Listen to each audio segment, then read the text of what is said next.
സഹോദരങ്ങളെ, മറ്റു ഉസ്താദുമാരെ, മുഅല്ലിം സുഹൃത്തുക്കളെ, ഉമ്മ പെങ്ങന്മാരെ, അസ്സലാമു അലൈക്കും വറഹ്മത്തുള്ളാഹി തആല വബറകാതുഹു. നാം ഇന്നിവിടെ ഒരുമിച്ച് കൂടിയിരിക്കുന്ന മമ്പൗലിദായ ദർശനത്തിലാണ്. ഇന്നിവിടെ ഞാൻ തിരഞ്ഞെടുക്കപ്പെട്ട കഥയാണ്. എന്നതിനെ കുറിച്ച് ഒന്ന് രണ്ട് കാര്യം മാത്രം പറയാം. എൻ്റെ കഥയുടെ പേര് സ്വർഗമാണ് എൻ്റെ പാഠശാല. പണ്ട് കാലചക്രം പിന്നോട്ട് കറക്കിയാൽ ഞാൻ 1ാം ക്ലാസ്സിലാവുന്നതിന് മുമ്പ് എൻ്റെ വീട് ഒരു പാടത്തിന്റെ അരികിലായിരുന്നു. ആ പാടത്തിന്റെ അരികിലൂടെ എന്നും എൻ്റെ ഇത്തയുടെ ഉസ്താദ് നടന്നു പോകുമായിരുന്നു.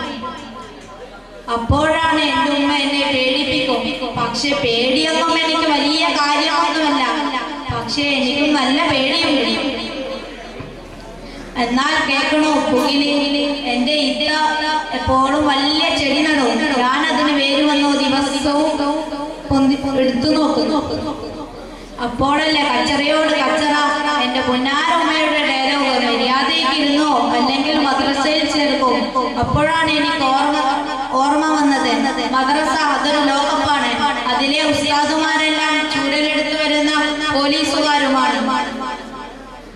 എന്നരല്ലേ ചൊവ്വാൽ മാസം കഴിഞ്ഞു, ആള് നോമ്പും കഴിഞ്ഞു. എന്നെ മദ്രസയിൽ ചേർക്കുന്ന ദിവസം വലിയ ബിസ്ക്കറ്റുമായി എൻ്റെ ഇപ്പിച്ചിയുടെ കൂടെ ഞാൻ മദ്രസയിൽ പോകുമ്പോൾ എൻ്റെ കൂട്ടുകാരെല്ലാം ഉണ്ട്.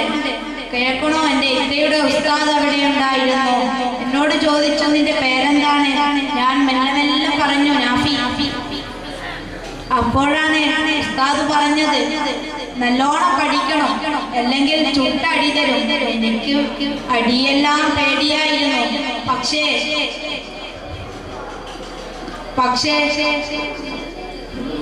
ഇത്രയും പറഞ്ഞു. അസ്സലാമു അലൈക്കും. കഥ പറയൽ മത്സരം തുടരുന്നു.